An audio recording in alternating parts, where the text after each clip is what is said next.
my hair won't do any part of this job. If I'm slinging burgers, my hair is not slinging the burgers. If I'm, Right. if I'm going to be your accountant, there's not one piece of my hair, that is adding a thing. Hey, y'all, you're listening to It's Been a Minute from NPR. I'm Brittany Luce, and today I'm speaking with Missouri Congresswoman Cori Bush, who's been pushing for legislation to address hair discrimination. She's one of several politicians in support of the Crown Act. As a Black woman who loves my braids, I know what it's like to feel isolated because of how I wear my hair. It's a bill that would protect our freedom as Black women to choose our hair without repercussion. For Bush, that's personal. So to start off, talk to me about you walking into the Capitol for the first time as a congresswoman. Did you think about how you were going to wear your hair that day?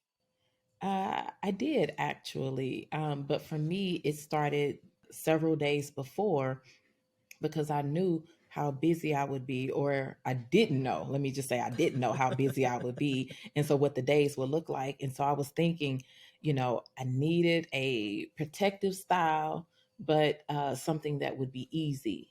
What I felt would be easy. Hmm. Because also I didn't have a hairstylist in DC, and like Oh, I just didn't. So I was like, let me do something where I know I could take care of my own hair if need be. And so I remember, actually walking the halls and starting to feel like I didn't totally feel my authentic self. Like I hmm. was trying to see, like, and it wasn't like an imposter syndrome about like me being in this space, even though Hmm. I was walking the halls and seeing all of these, figures and statues, these portraits and paintings of all of these mostly white men, Right. from long ago, and just like looking like where like I don't see anything that looks like me, Mm. pretty much represented. So but it wasn't that, it was really just I just didn't feel like I was showing up the way that that felt most authentic to me, being in that space. What would have felt more authentic? Probably if I would have had my braids, because Mm. actually I ended up, I was taking a break from the braids. I said, let me find a protective style where I could give my edges a break. Hmm. I needed to give my edges a break, because they can start to get thin. Yeah. So I decided to just wear my hair straight, and then I just put some micro links in it just to add length and add some a little more thickness to it. But Mm. even that, just wearing it straight and so straight, it just every day it just felt like mm, Not quite right. not quite right. I see you have the braids in today. Yeah. I primarily wear braids, and it's because I am transitioning actually to locks, and so it's just me finding the time to be ready for my lock journey. Finally found me a person, and I'm trying to make it happen. Oh, well, I'm so happy for you. I want to back up to something that you said about walking the halls of Congress and seeing all of these people who were so different from you on the walls in portraiture. What was your vision of what a congressperson looked like before you got to Congress? Honestly, just someone who you don't see, someone who's pretty much away and untouchable, mostly white, mostly men. Mm. I know in my our own district, we've had black men to represent the district for the 52 years before me, but of course before them, it was all white men. And so I walked into this seat as the very first woman to ever hold the seat in the history of the seat. Wow. And then, of course, the first Black woman to ever enter Congress representing our state. Never been a Black woman from any part of Missouri in the U.S. House of Representatives. So, uh, well, in Congress at all, actually. So it's been, it's bittersweet. But one thing that did help me Hmm. right after I won my primary, so this had to be maybe late August 2020. Hmm. Representative Ayanna Presley, I was meeting with her, And I took a trip to DC to look at homes and all of that, just trying to kind of get ready. Right. And she said, "Hey, you can come and meet with me. I'll take you on a tour." What she didn't tell me was that she was taking me to see the portrait of Shirley Chisholm. Wow. And so she took me. This was my first time ever in my life entering the Capitol, the U.S. Capitol. I had never been inside before. I've been to D.C., but never been inside.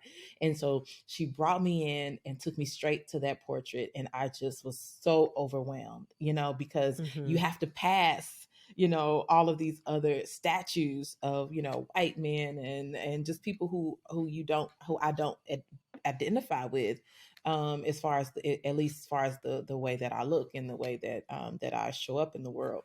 And to see her standing there, and she was holding up the number one because she was the first Black woman, and I just, so even that first day when I was walking the halls of Congress, um just walking those marble floors and just looking around and in that rotunda and just seeing all of these paintings and the colonialism, just right before me, and so much white supremacy right before me in my face.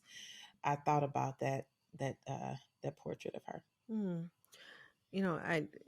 I've read that when you were running for Congress, you were told by somebody that you needed to get Becky hair. And for people who can't visualize that, it's like the silky, straight, blows in the wind, down past your shoulders, maybe down past your shoulder blades kind of hair that many of us associate, correctly or not, with professionalism. And with that story, you described a professional experience familiar to many Black women across all industries, which points to consequences, right? If you don't follow through on getting that Becky hair. What do Black women lose out on when we don't adhere to styling our hair a certain way in the workplace? First of all, you may not even get the employment. You can be stopped at the door during an interview, but in the workplace, promotions within the workplace, just respect from your peers.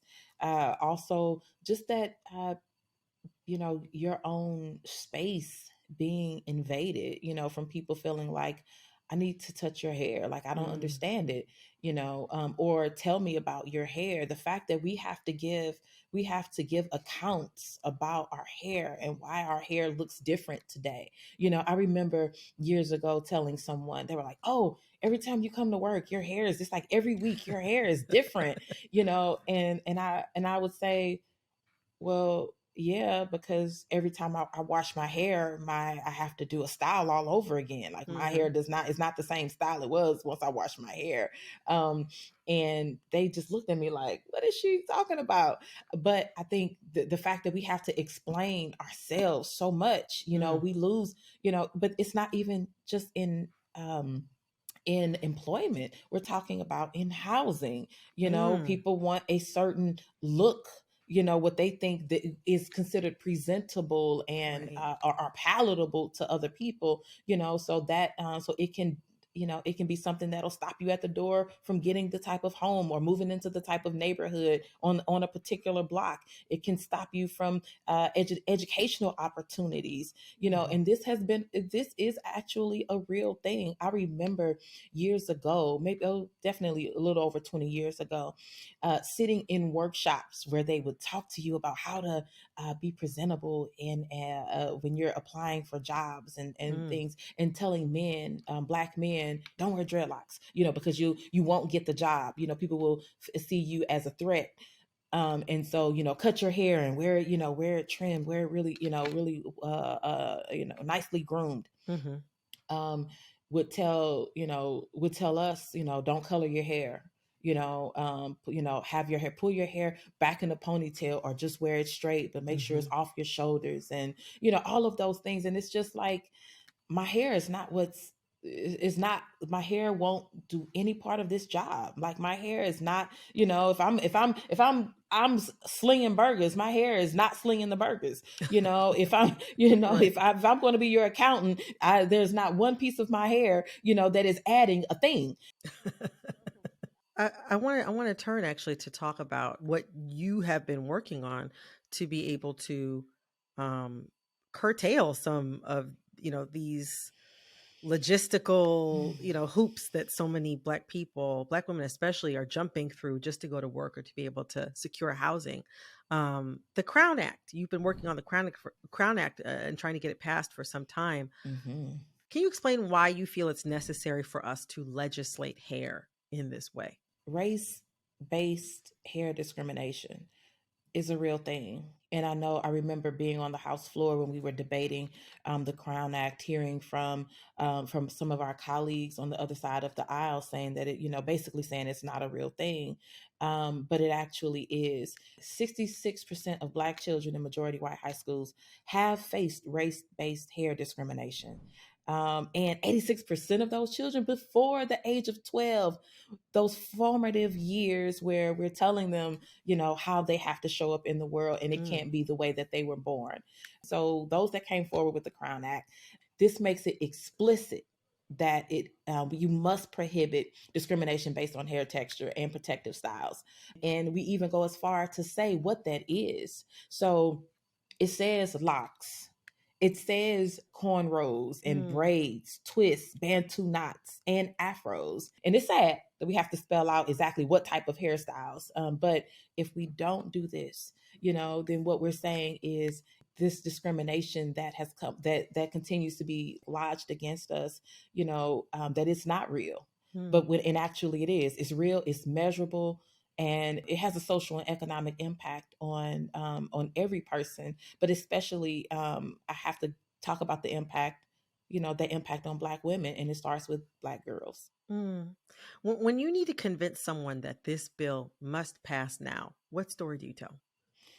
Who's showing up as the most educated group of people in this country? We know that has time and time again, that number has been, the research has shown Black women. But when Black women are not able to get the jobs, and it's based upon the way that they look, when Black women are not able to be the one to get this bid, Black women going into contracting can't get the bid because of the way that they look. When we can't be respected for who we are in the world. But the other piece of that is we can't be respected for the way that we are created, but corporations profit by huge margins based upon how we wear our hair and based upon how we look. So we can't look this way to go and work for you, but you need people who look this way to be able to put the money in your pocket. What will it take to get the Crown Act passed? And how urgent is it that this passes as soon as possible? It has to pass. And we are working, the House, we passed it already.